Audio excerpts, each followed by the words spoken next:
I think you've mentioned it. It's about learning about each other, taking it back to what we talked about right in the beginning, about you exploring the native Indians' culture and bringing awareness to it. And that's how we learn about each other. And as humans, we learn that we just all want to get along.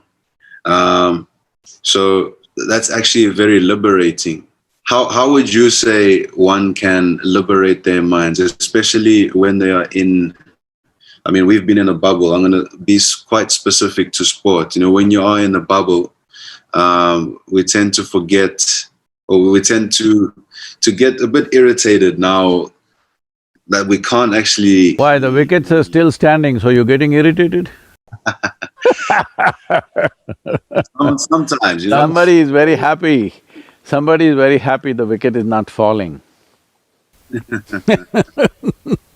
I'm happy that they are falling, trust me. Sometimes when you're in your room, it can get a bit hectic, and that's the phrase that comes to my head, is liberating your mind from negative emotion. How would you say people can actually practice that? See, we must understand this. Right now, how do I liberate this tree?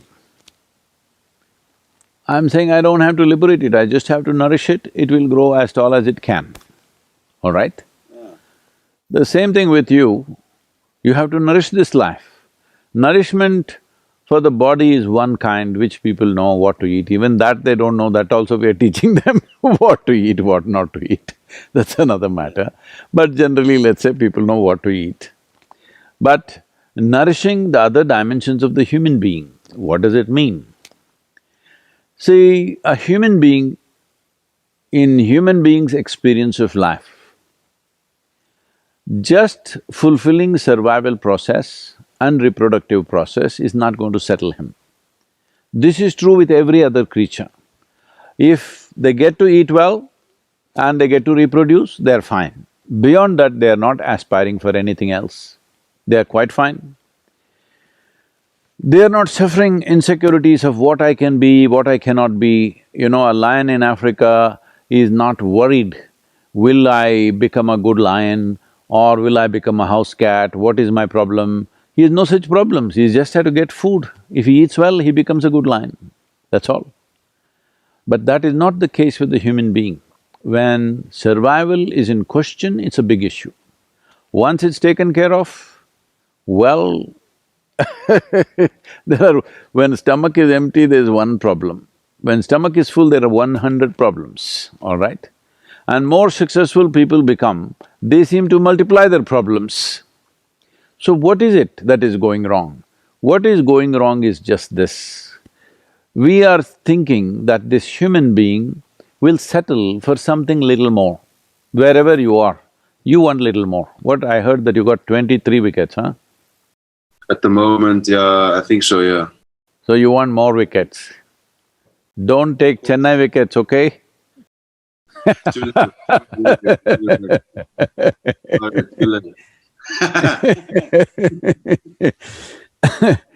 You're a big MS Dhoni fan.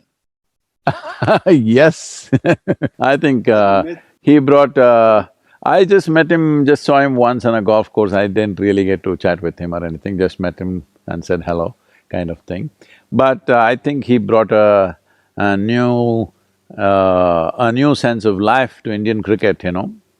Yeah, he's a Well, legend. Sourav Ganguly brought some victories to us and brought a new spirit and of competitiveness.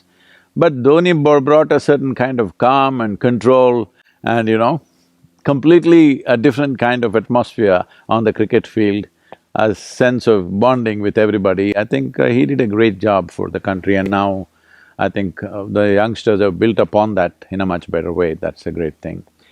Anyway, Actually, yes. You're going to go to cricket conversation now.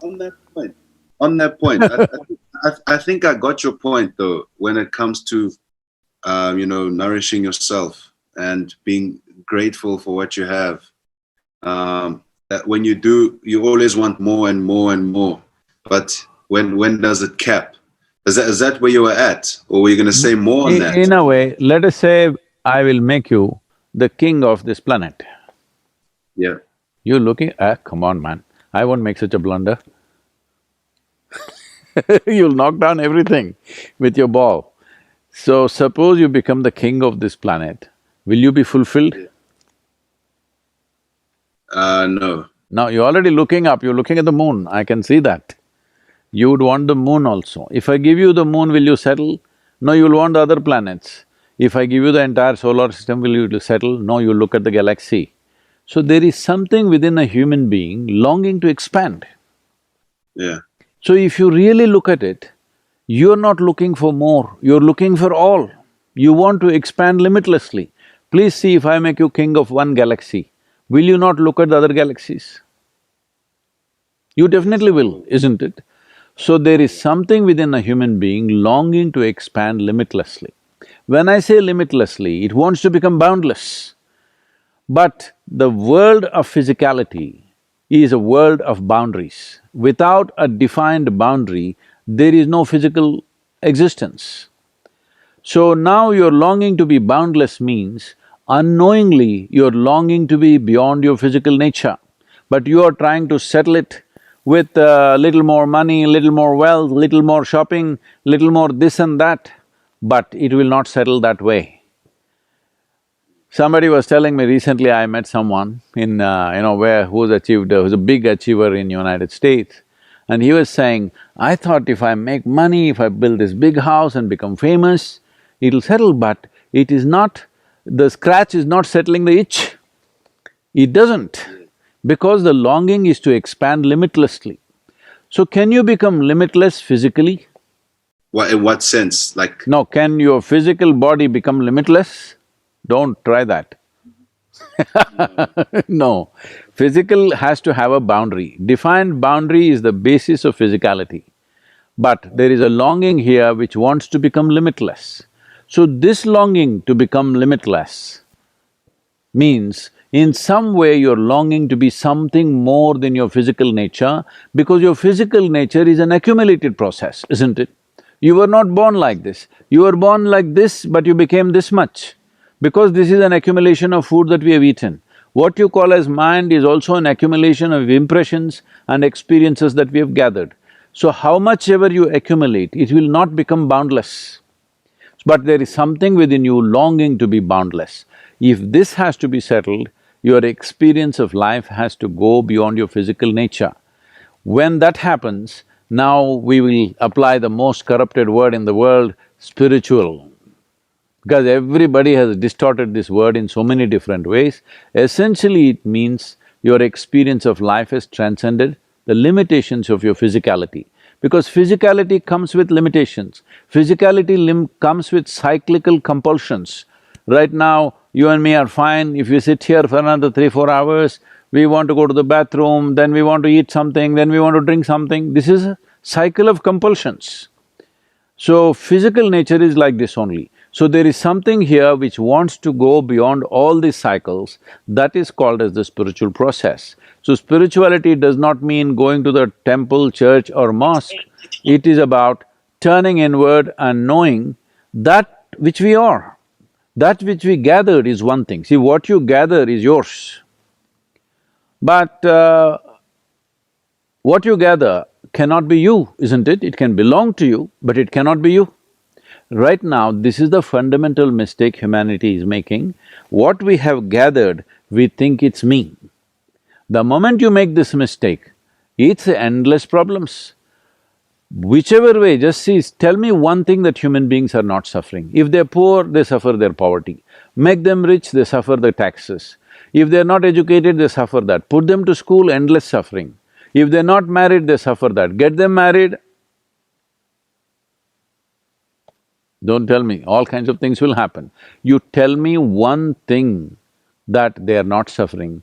They are not suffering life, they are suffering the state of their own mind, because they have not learnt how to discipline themselves between memory, experience and imagination.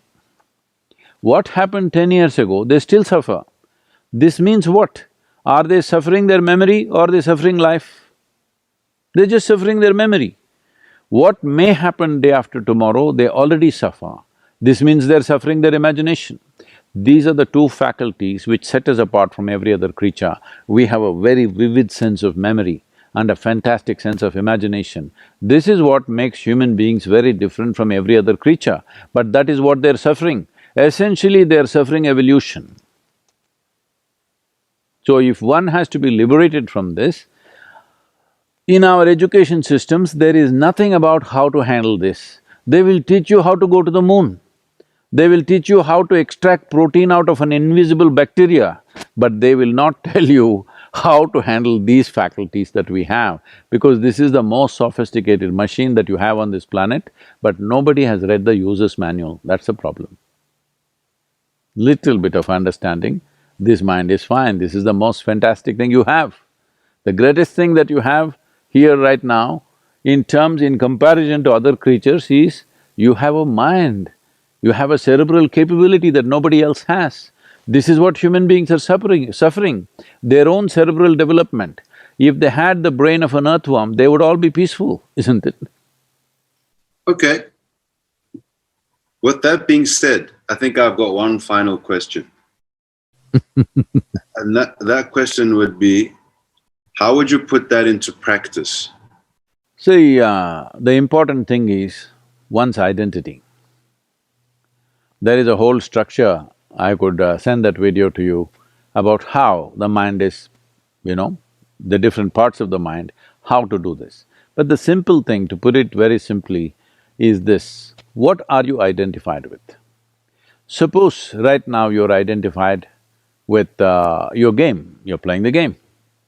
So you think you're a cricketer, you breathe cricket, you like cricket, everything cricket is happening in your head.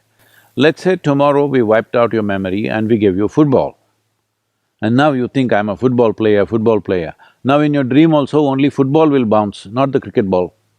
So now you think, I'm South African. Now everything works around that.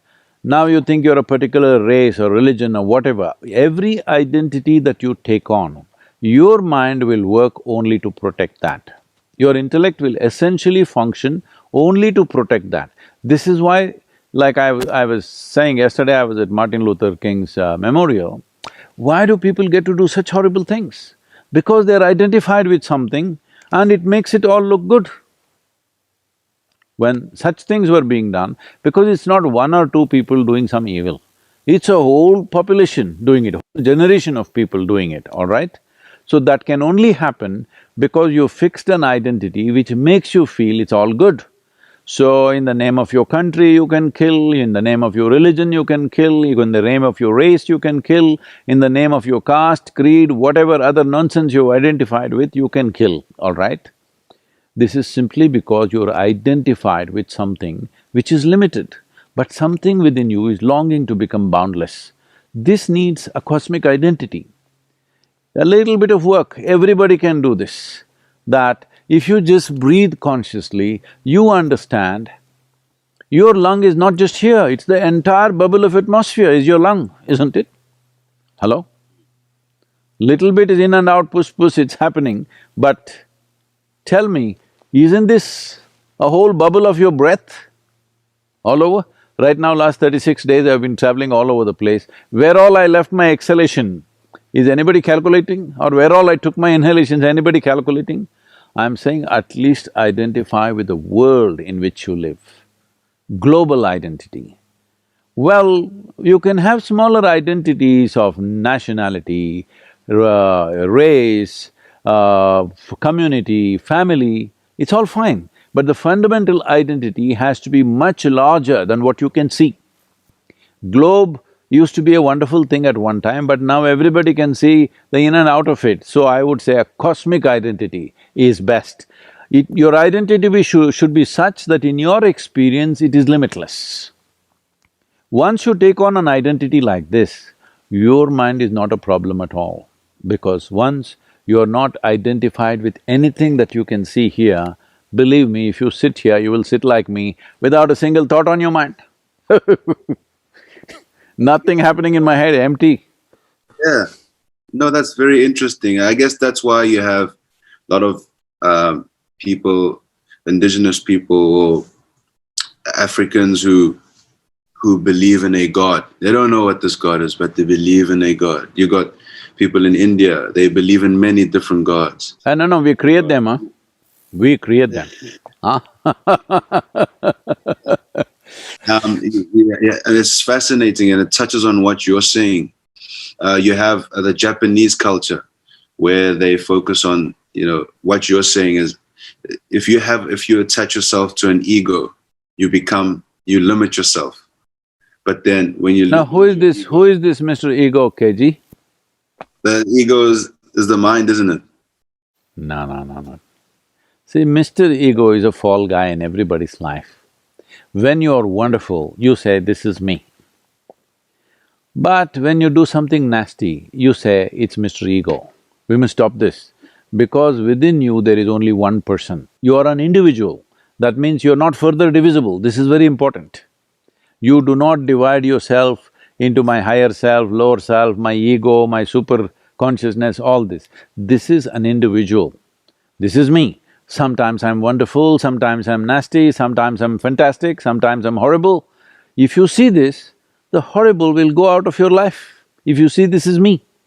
But it was Mr. Ego doing that, so you're never going to fix it. So don't create other guys, these are fall guys. If you bowl well, it's you. If you don't bowl well, it's you. Yes. All right? Fix that one thing, you will see you will bowl very well. Yes. Let's end on that. Chennai Super Kings go easy, huh?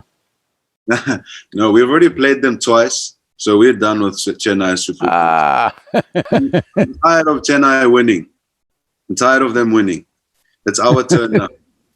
It's our turn now. All the best, KG, huh?